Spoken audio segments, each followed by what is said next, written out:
Est-ce que je m'entends? Je m'entends là. Comment allez-vous? How are you? How are you today? Kideira. How are you today? Wie geht's? Et voilà, je ne sais pas. Je sais signer, ça va. Comment ça va? Mais du coup, comme c'est signé, ça vous sert à rien, quoi. J'ai appris ça aujourd'hui. Comment allez-vous? Comment ça va? Alors attendez, parce que d'habitude, je crois qu'à chaque début d'épisode, déjà bienvenue pour les gens qui rentrent comme ça dans l'énergie, dans le bonjour du bonjour.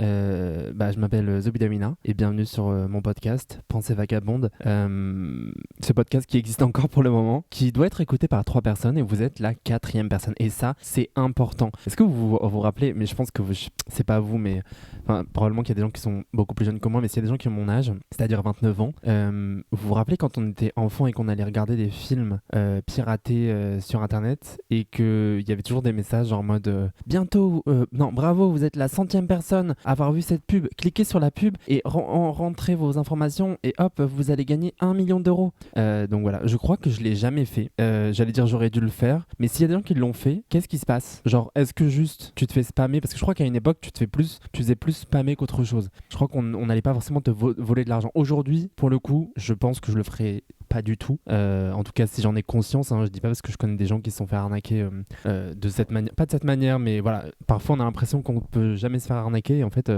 après il y a des gens qu'on connaît qui, je suppose en tout cas moi que je considère comme des personnes très intelligentes et qui ont conscience des choses et qui sont jeunes et qui ont l'habitude pourtant d'utiliser internet et tout ça, et en fait il y a des moments où t'es juste entre guillemets pas faible mais dans un moment de vulnérabilité et tu te rends pas compte, tu fais pas attention et après bam on te vole de l'argent et là t'es en mode genre period. Donc moi ça m'est pas arrivé. Je touche mon front ou du bois mais ouais, genre est-ce qu'à l'époque il y a des gens qui l'ont fait et est-ce que c'était juste plein de pubs? Je crois que non, il y avait un bail aussi de virus, je crois, à l'époque. Il y avait pas ça, genre en mode tu pouvais avoir un virus et puis après ce virus il pouvait te voler tes informations. Ouais, il y avait quand même un truc dangereux. Bon, en tout cas, je sais plus du tout ce que je vous racontais. Au début, non, parce que d'habitude à chaque fois, waouh, est-ce que je suis en train de bugger encore une fois? Ok, d'habitude je vous raconte des petites anecdotes. Donc la première anecdote que je vais vous raconter avant ce début d'épisode, c'est que j'ai envie de me remettre à fumer. Voilà. Il faut savoir que moi j'ai arrêté de fumer il y a combien de temps? Il y a maintenant 5-6 ans. Je sais plus, c'était en 2020. En août 2020 exactement, le 1er août 2020. J'ai juste arrêté. Je pourrais vous faire un jour un épisode sur moi et la cigarette ou les addictions en général. Ma seule vraie addiction, ça a été la cigarette. Je crois que mon rapport à l'alcool c'était pas non plus très sain, mais c'était pas une addiction. Genre, j'ai jamais bu d'alcool chez moi. Quand je sors, je vais pas forcément boire de l'alcool. D'ailleurs, c'est en lien avec le sujet d'aujourd'hui parce qu'en fait, j'ai rebu de l'alcool récemment. Je me considère pas comme une personne sobre. Hein. C'est juste que c'est pas du tout quelque chose d'automatique chez moi. Moi, j'ai pas grandi. J'ai eu la chance de pas grandir avec de l'alcool à la maison, donc c'était pas du tout. C'est pas automatique. C'est pas c'est la fête, on boit un verre d'alcool en tout cas. C'est la fête, on boit un verre de soda probablement. Mais et encore pas forcément du enfin voilà, mais pas du tout c'était pas du tout une habitude. Du coup voilà, mais du coup j'ai dit beaucoup du coup là d'un coup et j'ai arrêté de fumer et récemment je me suis dit genre j'ai envie de fumer, genre parce que il commence à faire beau et tout ça et je suis en mode est-ce que je me remettrais pas à fumer? Et en fait je pense pas du tout. J'ai pas envie de dépenser mon argent là-bas et de 2 j'ai pas envie de dépenser mon argent là-bas et de 3 voilà. Mais quand je marchais, je me disais, récemment, voilà, quand j'avais le soleil sur mon visage, j'étais avec mes talons dehors, j'étais en mode une petite clope. Là, tu vois, dans le film de ma vie, une clope à ce moment-là, ça aurait été sympa. Et en fait, ça me va très bien de pas fumer. Bref. Et autre chose, vous allez dire, je parle toujours je ne me ferai jamais sponsoriser par les applications de rencontres, mais ça m'intéresse pas. Mais bref, j'étais sur une application de rencontre et je lis un truc. En fait, ça me fait rire parce que ça m'arrive souvent de lire des mots et en fait de me dire c'est peut-être un mot que je comprends pas. Enfin en fait j'arrive pas à le comprendre alors que c'est écrit en français, je le comprends pas et donc c'est comme si je le disais en anglais, enfin je sais pas trop comment. Et en gros il y a un moment je suis sur une application de rencontre et je vois le prénom de la personne, c'est moi ce que je lis c'est grosse cul. Je lis grosse cul et je me dis, et en plus moi j'ai tendance à me juger très rapidement. Donc, très rapidement je suis en mode genre c'est bizarre comme prénom et après je suis en mode ouais genre calme-toi, ne juge pas le prénom des gens, voilà c'est un prénom étranger, toi tu sais pas, tu connais pas, enfin voilà. Et je lis grosse cul, je me dis bon c'est peut-être allemand ou anglais ou j'en sais rien et après J'ai un moment de recul et là je vois que en fait c'est juste écrit gros cul. Et vraiment, j'étais dans le métro et j'étais en mode, ce n'est pas possible. Mais vraiment, j'étais persuadé. Mon cerveau, il était en mode, grosse ocule. C'est comme il y a une chaîne de restaurants et à chaque fois, je passe devant et je suis en mode, c'est bizarre ce truc. Pourquoi c'est écrit Gladal, Gladal, Gladal partout? Vraiment, je ne comprenais pas. Je passe devant plusieurs trucs et je me dis, Gladal, c'est bizarre qui a choisi ce nom. En fait, c'était pas écrit Gladal, c'est écrit G. Ladal. Donc voilà, c'est une autre anecdote, mais c'est parfois, genre, je lis des trucs, je suis en mode, genre, je ne comprends pas ce qui est écrit. Genre, mon cerveau ne comprend pas ce qui est écrit. Je suis en mode, genre, vraiment, je ne comprends pas. Et après, je me rends compte que c'est juste que, je sais pas ce qui m'arrive, je suis complètement ravageax. Bref, l'épisode du jour, je voulais vous parler de choses qui me sont arrivées il y a quelques temps maintenant. En fait, d'ailleurs, c'est lié aussi à un autre truc, c'est pour ça que je trouve ça intéressant. C'est que j'avais commencé à moi écrire une chanson sur, en gros, l'amour adolescente. Parce que moi, en tant que personne queer, en tant que personne racisée qui a grandi qui a grandi en France déjà, mais qui a grandi dans un petit village, puis dans une plus grande ville, mais quand même dans un endroit avec beaucoup de personnes blanches, beaucoup de personnes hétéros, cisgenres, enfin bref, avec beaucoup d'argent. J'ai pas été moi une personne, enfin j'ai jamais eu aucun problème financier, mais ça reste des endroits très bourgeois. Et du coup, moi, j'ai pas du tout connu ce qu'on appelle justement l'amour adolescente. Ça a plutôt été un rapport très, oui, je dirais peut-être violent à qui je suis, à ma sexualité, à mon rapport amoureux, à mon rapport interpersonnel en général. Et même au niveau des soirées, c'était assez, ouais, assez compliqué. Pas compliqué, mais genre juste, voilà. J'étais avec des gens qui, au-delà de ne pas me ressembler, beaucoup de gens qui ne voulaient pas que j'existe à cet endroit-là en tout cas, et qui en général étaient plus soit dans la violence, soit dans un rapport peut-être même parfois où on comprenait pas. Enfin par exemple à l'époque on parlait pas du tout de racisme, en tout cas dans les milieux où moi j'ai évolué, ça existait pas quoi. Donc quand moi je pouvais en parler ou parler de ce genre de choses, il y avait vraiment quelque chose de ferme ta gueule en fait. Bref. Et du coup j'avais commencé à écrire cette chanson parce que je trouvais ça intéressant de parler de ce rapport du teenage love, de l'histoire amoureuse adolescente, quand on n'a pas vécu et que du coup tu commences à vivre ce genre de choses, notamment quand t'es une personne queer, quand t'es beaucoup plus âgé en fait. Parce que le temps queer, c'est pas le temps hétéro. C'est-à-dire que, comme je l'ai dit, c'est-à-dire généralement les choses on les fait plus tard, les expériences on les a bizarrement, soit parfois beaucoup plus tôt. Je dirais par exemple le rapport à la sexualité, j'ai la sensation que les personnes souvent les hommes, les jeunes hommes gays, pas les jeunes hommes mais les adolescents en tout cas qui découvrent leur sexualité, peut-être la découvrent de manière beaucoup plus violente et beaucoup plus tôt dans leur vie. Et oui, il n'y a pas ce rapport amoureux en fait, il y a un truc parfois voilà, où il faut se cacher, beaucoup plus sexuel et donc beaucoup plus parfois dangereux. Et en tout cas, j'avais pensé du coup ouais, à cette chanson où je sais plus exactement ce que je disais parce que comme d'habitude je l'ai pas terminé, mais l'idée c'était quelque chose de vouloir justement vivre cet amour adolescent, aujourd'hui à mon âge, hein, à 29 ans, d'avoir ce désir d'être un peu dans la folie amoureuse, dans une sorte de passion, mais forcément à 29 ans, enfin je dis pas que ça peut pas arriver, mais en tout cas moi quand je me regarde, j'ai la sensation que une passion c'est pas ce que je cherche et c'est pas ce que je vivrais, mais en tout cas une intensité. Quand je dis que c'est pas ce que je cherche, c'est parce que ayant lu beaucoup sur le sujet justement de la passion, de la toxicité des relations et tout ça, c'est parce que je me souhaite. Je veux pas un truc toxique qui me rend malade ou qui rend malade la personne en face, mais de vivre quelque chose, oui, un peu d'intense et d'un peu adolescent, c'est-à-dire dans le sens où d'avoir non pas ces papillons dans le ventre, parce que paradoxalement pour moi je le lis beaucoup à l'anxiété quoi, mais en tout cas d'avoir quelqu'un avec qui tu te sens à l'aise et je veux dire tu fais des trucs un peu de jeune. C'est bizarre de dire ça, j'ai vraiment 29 piges mais je suis encore jeune, mais je sais pas, ce truc de s'embrasser sous la pluie, on n'est pas dans un film hein, ça n'arrive pas, mais vous voyez ce que je veux dire, ces moments comme ça où t'es en mode genre en fait genre je peux me laisser aller et peut-être soigner d'une certaine manière l'enfant que j'étais ou ce genre de choses. Et pourquoi je parle de ça, c'est parce que du coup j'y avais pensé et il y a quelques temps j'ai vécu une sorte de semaine qui ressemblait un petit peu à ça. En tout cas quelques jours qui se sont suivis à la suite. Ce qui s'est passé, c'est que j'ai eu l'anniversaire d'une amie et j'étais en mode genre ok bon bah let's go, ça fait longtemps que je suis pas sortie, ça fait longtemps que je l'ai pas vue, c'était un anniversaire surprise, en gros on arrivait, elle savait pas que on venait quoi, et du coup bon déjà je vous raconte tout de suite, je suis arrivé super en retard à cet anniversaire. Je suis arrivé à 1 heure en retard et en plus il y avait eu un rendez-vous, en gros elle était devant un bar, elle était dans un bar mais c'était son frère et sa sœur qui avaient organisé le truc. Ils donnaient rendez-vous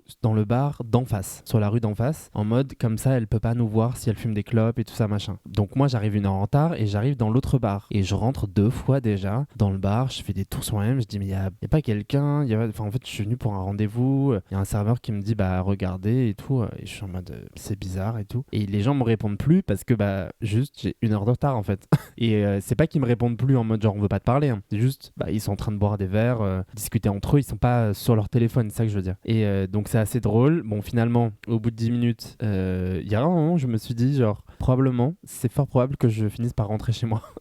Et en fait bon bref finalement je les retrouve et en fait cette soirée j'ai décidé de boire de l'alcool, ce que je fais extrêmement rarement, ce que je ne compte pas refaire demain, et je le dis aussi parce que je pense que c'est comme tout le monde. Moi aussi il y a des moments où je suis en mode genre oh allez je vais boire de l'alcool pour faire la fête tout ça, mais déjà je fais pas beaucoup la fête, on va pas se mentir.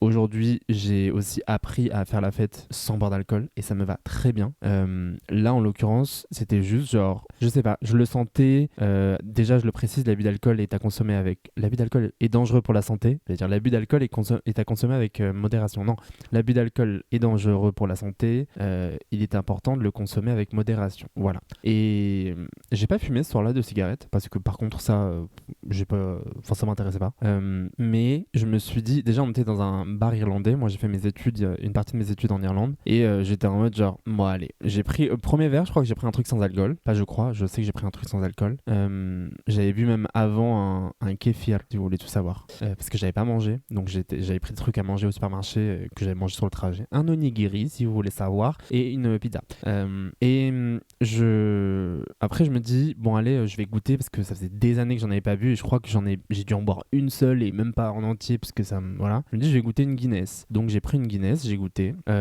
et je me suis dit genre ok bon je vais boire peut-être ce soir mais je vais pas beaucoup boire parce que bah ça me plaît pas trop. Mais c'était pas mauvais, c'est-à-dire j'ai pris un truc où je me disais genre ok je bois ça, je vais pas enchaîner 50 000 verres, ça m'intéresse pas, genre par exemple je bois pas de la bière, je bois juste un petit truc pour goûter quoi, bref. Et il faut savoir aussi que moi je suis sous antidépresseur, donc c'est aussi pour ça que c'est pas aussi pour ça parce qu'en fait comme vous avez compris je bois très peu d'alcool, si ce n'est jamais, c'était la première fois que je buvais en 2026 là, et vous me dites, vous allez me dire on est en 2026 depuis hier, mais j'ai pas bu depuis, je crois que j'ai bu une bière peut-être après, mais il me semble que la dernière fois que j'ai bu c'était pour la fête de la musique l'année dernière, donc et c'est pas un truc, quand je dis ça c'est pas un truc qui me manque, c'est juste je bois pas en fait. Je crois qu'après j'avais quand même bu l'équivalent d'une bière, 2 petites, donc en tout ça faisait peut-être une pinte, parce que j'étais allé un soir à une soirée avec un pote je crois, mais voilà c'est pas du tout un truc où je me dis genre ah il faut que je boive, ça m'intéresse pas, ou peut-être que j'avais bu un peu plus à ce moment-là, non je crois que j'ai bu que ça, je sais plus, mais en tout cas très souvent maintenant ce que je fais c'est, bah en fait ça m'est arrivé 2 fois hein, mais très souvent le début de la soirée en tout cas je bois pas d'alcool et je vois comment c'est-à-dire c'est pas un truc en mode je bois de l'alcool pour tenir la soirée, c'est je bois pas d'alcool et puis si vraiment à un moment je me dis ah ok je peux boire un verre là, je vais boire un verre et c'est tout, mais c'est même pas un truc de sobriété ou de pas vouloir, c'est vraiment là je l'ai senti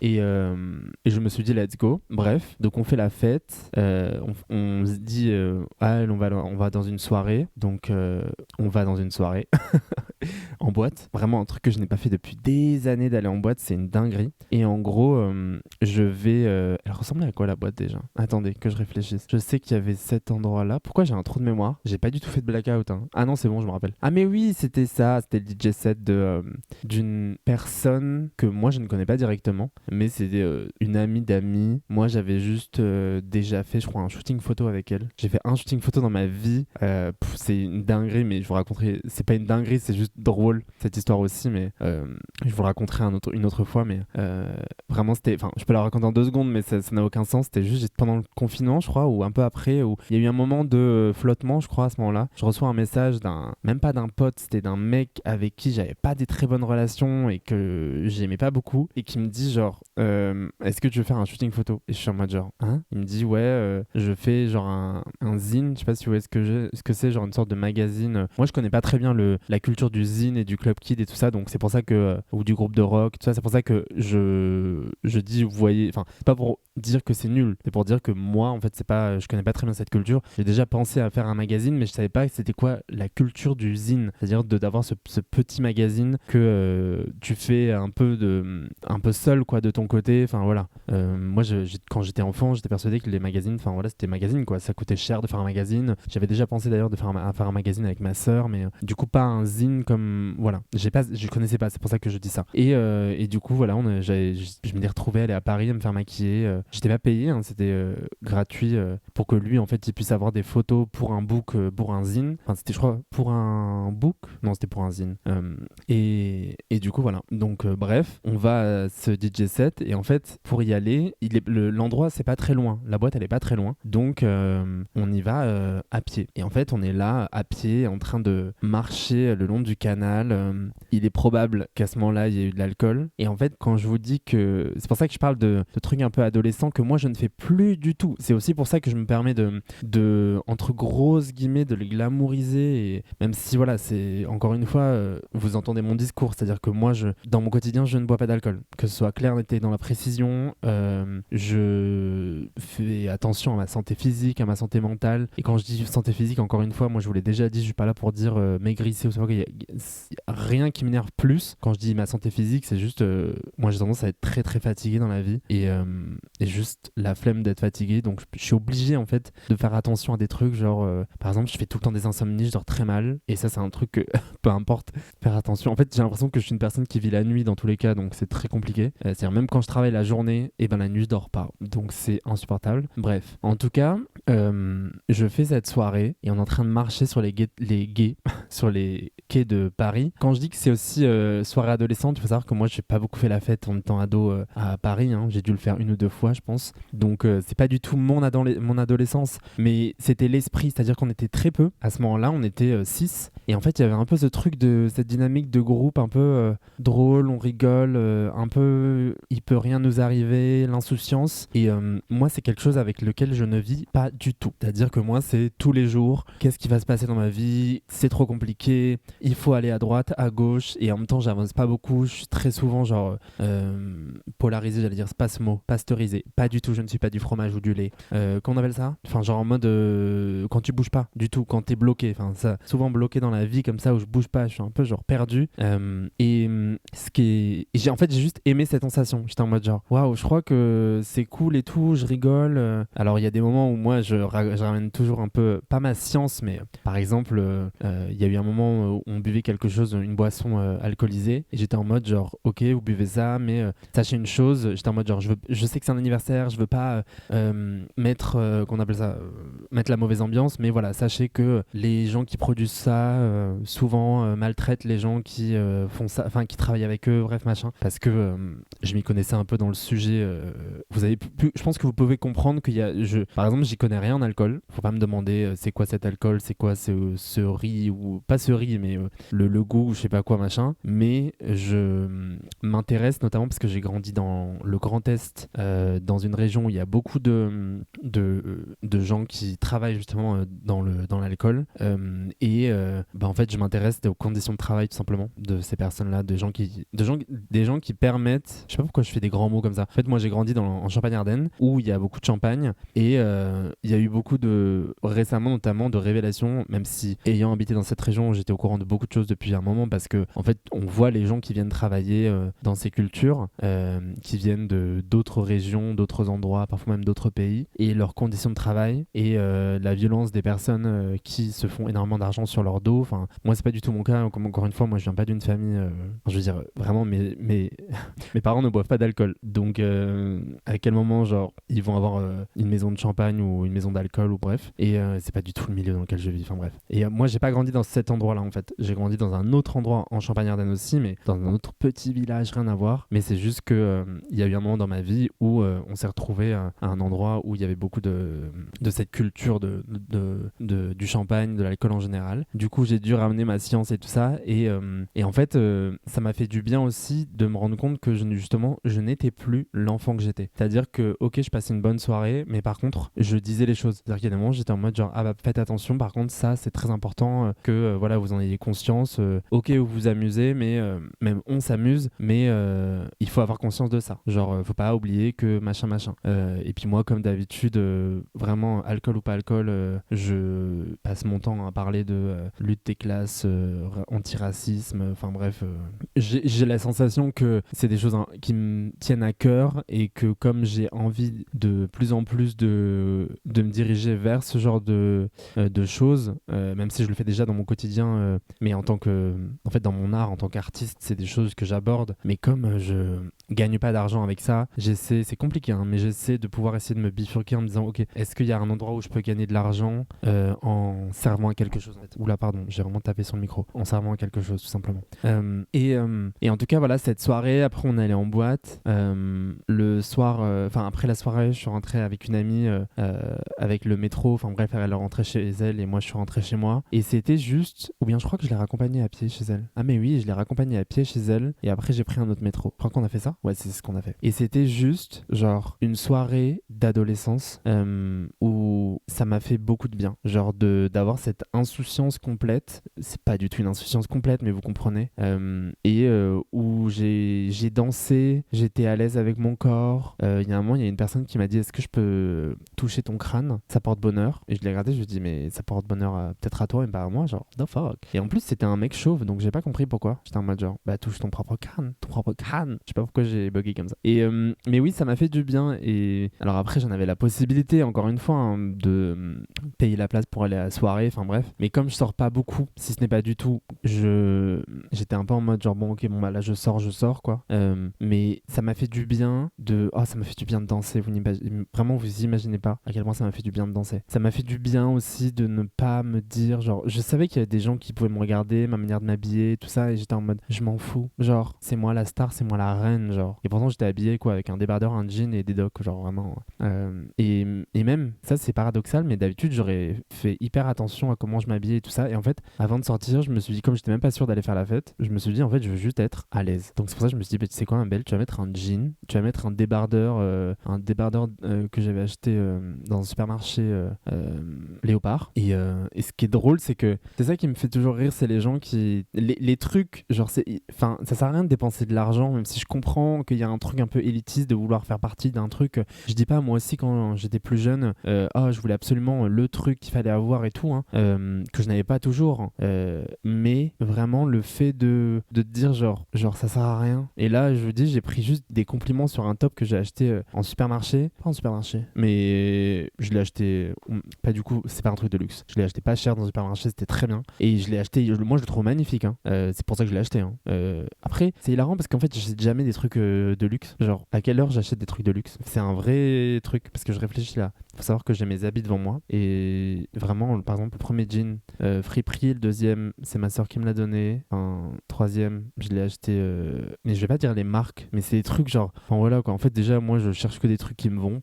Quand ça me va, ça me va. Et puis c'est tout. Hein. Mais je m'en carre. Bref, et j'ai passé une bonne soirée. J'étais bien avec moi-même. Et aussi, dans cette même semaine, quelques temps après, je pense que vous avez cru le comprendre, dû le comprendre. Moi, j'ai toujours eu aussi un rapport compliqué avec les gens en général, genre les hommes, les femmes, peu importe, mais en tout cas, quand c'est pas amical, c'est très compliqué pour moi. Quand il y a la sexualité qui est involved in it, qui vient dans le lien et tout, c'est très compliqué pour moi. Et en fait, cette même semaine, donc après cette soirée et tout, j'étais dans un mood de, ok, mais ça c'était un peu le mood de 2026 hein, dont je vous avais parlé. J'avais envie de rencontrer des gens. Et j'étais en mode, ok, bon bah t'es sur les applications de rencontres, mais tu rencontres pas les gens parce que en vrai, c'est souvent quand il y a une personne qui me plaît, je lui plais pas en retour, ou bien il y a aussi, ou bien quand une personne est attirée par moi, bah peut-être que je suis pas attiré sur le moment, ou voilà. Et même quand je vais être attiré, j'ai extrêmement peur. Disons la chose, j'ai peur. Et là, je sais plus pourquoi, mais c'était un soir où j'étais en mode genre, ok, j'ai envie de rencontrer quelqu'un, vas-y, j'y vais et puis on verra bien. Donc je rencontre quelqu'un, c'est le soir, hein, je vais chez la personne, mais aussi parce que je sentais l'énergie et tout par message où c'était en mode genre, ok, vas-y, c'est pas, je sais pas, c'est pas un mec qui me semble bizarre, quoi, c'est un mec qui a l'air un peu doux et tout, genre. Et en fait, j'ai juste passé une super soirée. C'était pas une soirée de folie, on va dire, genre, j'ai pas pris un plaisir extraordinaire, mais j'ai fait des choses pas moi qui mais enfin bref, si vous comprenez, vous comprenez, mais j'ai fait des choses que j'ai pas fait depuis très longtemps parce que ça me stressait, parce que j'en avais pas envie, parce que et là en fait j'étais bien avec moi-même, j'en avais envie, j'étais en mode genre ok, let's go. Et c'était genre trop cool et la personne était hyper compréhensive avec moi et j'ai eu la sensation que moi je l'étais aussi beaucoup avec elle. Et genre on était en mode genre on rigolait, enfin on était bien genre. Et je suis rentré chez moi après le matin et d'habitude après ce genre d'intercourse, de ce genre de relation, bref une relation sexuelle avec une personne, j'avais souvent des crises d'angoisse. Bref, la vie hein, finalement. Et c'était pas la vie, on s'entend, mais vous comprenez. Et du coup je rentre chez moi et je me dis bon bah je vais me taper une crise d'angoisse et en fait j'ai eu un petit moment d'anxiété à un moment parce que voilà, mais c'était pas du tout en fait j'étais quand même, bref, j'avais passé une bonne soirée quoi. J'ai passé une bonne soirée, j'étais à l'aise, j'ai rediscuté avec lui le lendemain et c'était en mode genre ouais, genre on a passé une bonne soirée et c'était cool et tout. Et puis aussi c'était pas le genre de, parce qu'en fait le problème c'est ça aussi, parfois le genre de mec qui après t'envoie plus de messages ou te parle plus du tout, et ça peut être un peu compliqué quoi. Et je dis pas hein, moi je suis pas du tout une personne nickel dans tout ce que je raconte, genre dans le sens où par exemple je me rappelle un jour j'avais dormi chez un mec, c'est il y a longtemps, un mec qui est encore un pote aujourd'hui, et le matin j'avais extrêmement envie d'aller aux toilettes et en fait j'ai paniqué, j'ai fait une crise d'anxiété, je me suis réveillé, je suis rentré chez moi et genre je lui ai même pas parlé et après il était en colère, ce qui est tout à fait normal, et on a rediscuté avec le temps et d'ailleurs récemment l'année dernière je pense, je lui ai présenté des réelles excuses, genre en mode sache que à ce moment-là genre je suis vraiment désolé, voilà ce qui s'est passé exactement dans ma tête. Et c'est vrai, c'est pas un mensonge, c'est vraiment, je me suis réveillé, j'avais extrêmement envie d'aller aux toilettes et j'ai fait une crise d'anxiété parce que ça faisait un long moment que je m'étais pas retrouvé dans un lit avec n'importe qui. Et du coup, j'étais en mode genre, ok, et je suis rentré chez moi. Et le pire du pire, c'est qu'en rentrant chez moi, bah, j'étais quand même, genre, j'avais le sourire et tout, j'étais en mode, oh, trop cool, genre, il s'était rien passé entre nous, juste j'avais dormi avec un mec et j'étais en mode genre, oh, trop cool, mais quand même, bah, en fait, moi, j'avais fait de la merde à ce moment-là, tu vois. Et du coup, enfin bref, c'est avec le temps quoi, les choses vont un petit peu mieux avec le temps. Et bref, c'est en gros voilà, c'est pour vous dire qu'il y a quelques temps maintenant, j'avais vécu cette semaine-là où un peu ce truc d'ado où je dis pas que j'ai rencontré l'amour de ma vie, mais juste genre j'ai fait la fête avec des amis, des potes, des gens qui me connaissent mieux maintenant avec le temps, des gens qui m'ont vu évoluer un peu aussi avec le temps, des gens, notamment une personne qui connaît beaucoup de choses que je traverse en ce moment dans mon identité avec moi-même et qui est là et tout, et c'est trop cool. Et aussi j'ai surpassé un moment d'anxiété et ça s'est super bien passé et c'est juste genre un truc positif, et je trouve que c'est important aussi de pas toujours être dans le négatif et dans le truc genre ça m'a fait du bien, encore une fois c'était juste c'était pas un truc de fou quoi, c'était mais juste se dire genre c'était cool, genre j'ai j'ai rencontré quelqu'un, c'était cool. J'ai fait la fête avec des potes, c'était cool. J'ai dansé et je pense que vous ne rendez pas compte à quel point j'adore danser. Genre, c'est ma vie de danser. Moi, je vais en boîte, pas pour rencontrer des gens. Faut pas me dire, je sais pas quoi, tu me dragues ou je sais pas quoi en boîte. Moi, en boîte, je suis en train de danser. J'avoue, parfois, je regarde à droite à gauche, je me dis, à tous les coups, il y a, je sais pas, l'amour de ma vie quelque part. Mais moi, je vais en boîte pour danser. Et je vous invite à danser. Ça fait du bien de danser. Même chez vous, genre, vous mettez vos écouteurs et vous dansez. Vous mettez juste, quand quelqu'un vous appelle sur votre sonnerie de téléphone, vous dansez. C'est ça qu'il faut vous dire. Moi, j'adore danser. J'adore juste bouger mon corps. Ça fait du bien. C'est comme ça qu'on libère aussi des énergies et tout ça. Enfin, moi, ça me fait du bien. Dans ce monde, ça me fait du bien. Et du coup, voilà quoi. Là, je m'entends plus du tout. Attendez juste une seconde. Donc voilà. Désolé, mon casque, c'est. Donc voilà, je vais pas vous parler tous les jours de comment évolue cette relation, par exemple, avec cette personne ou les relations avec n'importe quelle personne. Là, c'était vraiment juste le sujet de, en fait, de un peu cette euphorie, cette joie de vivre quelque chose que, en tant qu'ado, j'ai pas beaucoup vécu ou que j'ai pas pu vivre. Et ça m'a fait du bien. Genre, c'est juste qu'il y a un endroit dans mon cœur où ça a un peu genre apaisé, réparé quelque chose, où je me suis dit genre ok, en fait il y a des choses qui peuvent se passer juste bien. Et encore une fois, quand je dis bien, moi étant une personne et ayant été une personne avec beaucoup de très haut très bas, et en fait le fait juste de me dire il s'est passé un truc et il y a eu ni positif ni négatif et je continue ma vie, moi ça me fait du bien aussi. De se dire en fait la vie c'est aussi ça, la vie c'est de s'amuser avec ses potes et de se réveiller le matin et que tout se passe bien. C'est de rencontrer un garçon et que le lendemain tu te réveilles et que tout se passe bien en fait. Qu'il y ait du positif aussi mais qu'il n'y ait pas négatif quoi, il n'y ait pas un truc... Et ça fait du bien. Ça fait du bien au cœur, ça fait du bien au corps. Et il y a un endroit où en tout cas moi j'ai ressenti que ça, je dirais pas jusqu'à soigner parce qu'il y a aussi la thérapie et tout ça, mais ça a mis un petit peu de pommade, ça fait du bien en tout cas. C'est, je sais pas comment on dit, du miel et du beurre sur du pain quoi. Vous voyez ce que je veux dire, sur le baril. Vous voyez? Je sais pas si vous voyez. Le baril c'est comment vous appelez? Les crêpes mille trous.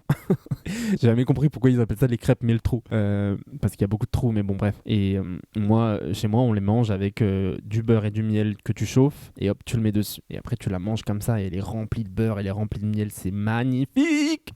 Désolé, mais j'adore. J'adore la bouffe en général. Et donc voilà, c'était comme ça. Ça m'a fait plaisir, ça m'a fait du bien. Et donc voilà, je voulais vous partager cette semaine qui m'est arrivée il y a quelques temps maintenant, mais qui m'a fait du bien. Et je suis pas en train de vous dire qu'il faut se forcer, pas du tout. C'est-à-dire que justement, j'ai eu la sensation de pas me forcer quoi. J'étais à des endroits où j'étais bien. J'étais à des endroits où j'étais bien. Et ça m'a fait du bien, tout simplement. J'ai peut-être juste une chose que je peux vous dire, si dans votre vie vous vivez beaucoup d'anxiété, moi ce qui m'a aidé c'est déjà la thérapie. Aussi, maintenant je suis sous traitement et je peux rien vous dire. Déjà c'est pas votre faute, mais vraiment c'est pas votre faute. Le monde est violent. Si vous vivez de l'anxiété et que ça va pas et que c'est normal, genre c'est juste normal. Surtout si vous êtes une personne queer, une personne racisée, une personne grosse, une personne dite en situation d'un handicap, une personne je sais, une femme, enfin une personne trans, c'est normal, genre une personne pauvre, c'est normal. C'est pas le quotidien de la majorité des gens, c'est pas de se réveiller le matin et de bâiller comme dans les films. Et de prendre un café, genre. C'est normal en fait. Et c'est pour ça que j'ai envie de dire, c'est même pas forcément à vous que je devrais m'adresser. Mais je pense que ces gens-là, ils écoutent pas. Mais si vous êtes décisionnaire et que vous pouvez changer le monde, bah essayez de le faire, genre. D'aider. Mais pas pour moi. Hein. Je parle d'autres personnes qui n'ont peut-être pas même autant de privilèges que moi. Je veux dire, moi j'ai un toit sur la tête. Aujourd'hui, même si aujourd'hui j'ai plus de job, bah j'ai envie de dire, ça va aller pour moi. J'y crois, ça va aller. Et la vérité, c'est que si vraiment je suis en galère, je connais des gens qui sont seuls. Moi, je ne suis pas seul. Je peux appeler mes parents et dire, bah en fait, là, c'est la merde. Est-ce que je peux venir? Et il y aura même pas de non. Je connais mes parents. Ils vont me dire, pourquoi tu poses la question, genre. Donc, c'est même pas un débat. Mais moi, j'ai cette chance-là.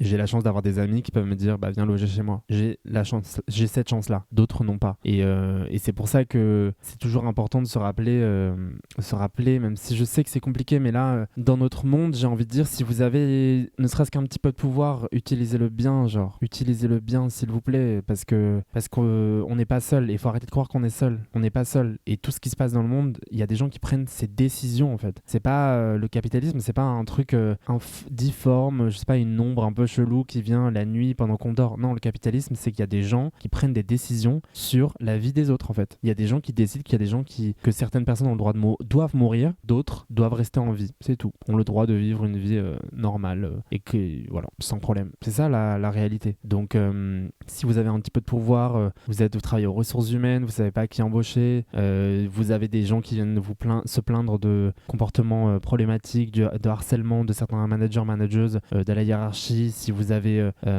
voilà, des enfants qui viennent vous voir en disant il s'est passé ça, si vous avez... je sais que ça peut être compliqué, mais s'il vous plaît, c'est des choses qui peuvent changer une vie, quoi. Parce que c'est ça la différence dans le discours, je crois que c'est quand elle reçoit son Oscar, je ne sais plus. En tout cas, elle reçoit un prix, Viola Davis, une actrice, et elle dit la différence entre une femme noire et une femme blanche, c'est les opportunités. Et j'ai envie de dire, la différence entre une personne qui a enfin, c'est aussi qu'on te croit ou qu'on te croit pas, qu'on t'écoute ou qu'on t'écoute pas, qu'on fasse quelque chose pour toi ou pas, quoi. C'est une main tendue. Je sais pas si je vous en avais déjà parlé, mais un jour, j'étais à la Pride radicale, je crois la dernière qui a eu lieu, et il y avait cette jeune femme, Mélissa.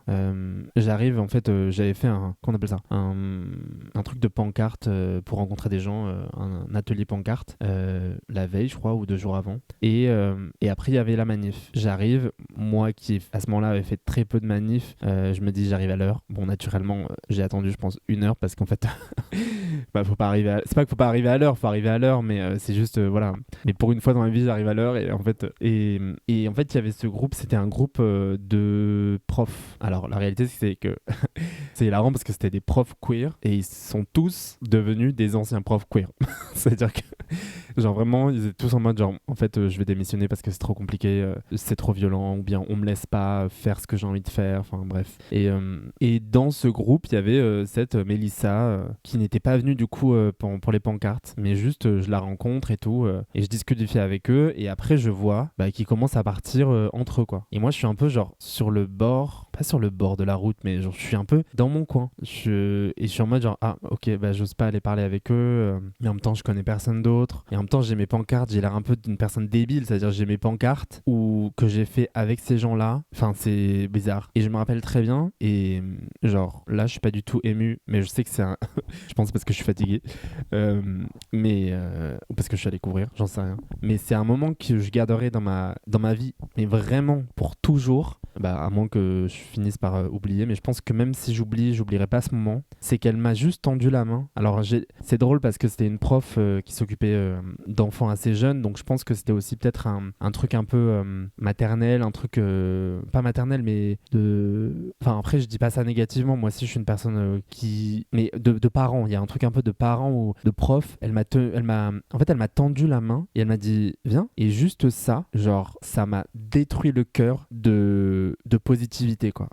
J'ai eu l'impression qu'on a mis sur mon cœur, mais genre c'est même pas un pansement, c'est de la chaleur, et après j'ai passé toute ma manif avec elle, on a trop rigolé, et là ça fait, parce que c'est la vie, on perd un peu, qu'on appelle ça, on perd, comment on dit, quand on se perd de vue, voilà. Mais genre je pense que je sais pas à quel point je lui avais envoyé un message et tout, et puis je lui envoie parfois des messages pour la nouvelle année, pour le truc comme ça, mais parce qu'elle était partie de Paris, je sais plus si elle est revenue à Paris, je crois qu'elle est peut-être à Paris, je sais plus, mais c'est l'une des personnes dans ma vie qui vraiment a eu un impact sur ma vie, en fait. C'est pas la seule, il y en a eu énormément, hein, dans ma vie. Tout le monde entier a un impact sur moi, mais un impact positif comme ça, je vous dis, je me rappellerai toujours de la voir me tendre la main, et j'étais loin, hein. Enfin, j'étais loin, j'étais pas à côté d'elle, c'est pas elle m'a attrapé la main, c'est de loin, elle me dit viens, et elle m'a attrapé la main, je crois, ou je sais plus très bien, mais et c'est comme ça que je suis rentré dans ce groupe. Mais je me rappellerai toujours parce que pendant très longtemps dans ma vie, ça a pas été ça. C'était très compliqué enfin en fait, c'est moi qui devais rentrer en faisant rire et tout ça, j'en sais rien, mais depuis que je n'étais plus cette personne juste hyper drôle, parce que la vie, quoi, et la vérité c'est que moi dans un groupe, je vous l'avais déjà expliqué, je suis pas une personne hyper drôle, je rigole avec tout le monde directement, c'est pas qui je suis juste, et d'ailleurs ça me porte beaucoup de défauts, mais cette main tendue, ça m'a j'ai eu l'impression d'être une personne invincible, vraiment, et voilà, genre c'est juste, si vous avez la possibilité, casser des gueules s'il faut.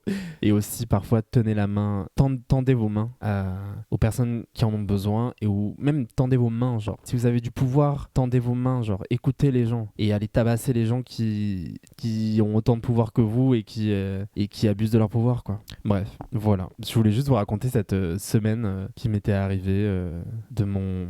Je sais pas, de ma semaine d'ado, quoi. Ma semaine adolescente. Teenage what? Je sais pas comment on peut dire. Ma parenthèse adolescente? J'en sais rien. Bref. Donc cet épisode va être un petit peu long, bizarrement. Je pensais que j'allais pas avoir grand chose à vous raconter, mais en tout cas, j'espère que je vous souhaite que du positif. Je vous envoie plein de force.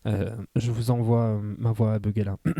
Plein de force, plein d'amour. On se retrouve la semaine prochaine. N'hésitez pas à partager cet épisode, le podcast, si ça vous plaît. N'hésitez pas à en parler autour de vous. N'hésitez pas à me laisser des commentaires et je sais pas si on peut liker, j'en sais rien, je sais pas comment ça se passe. Et je vous embrasse très fort. On se retrouve la semaine prochaine. Gros bisous. Mouah.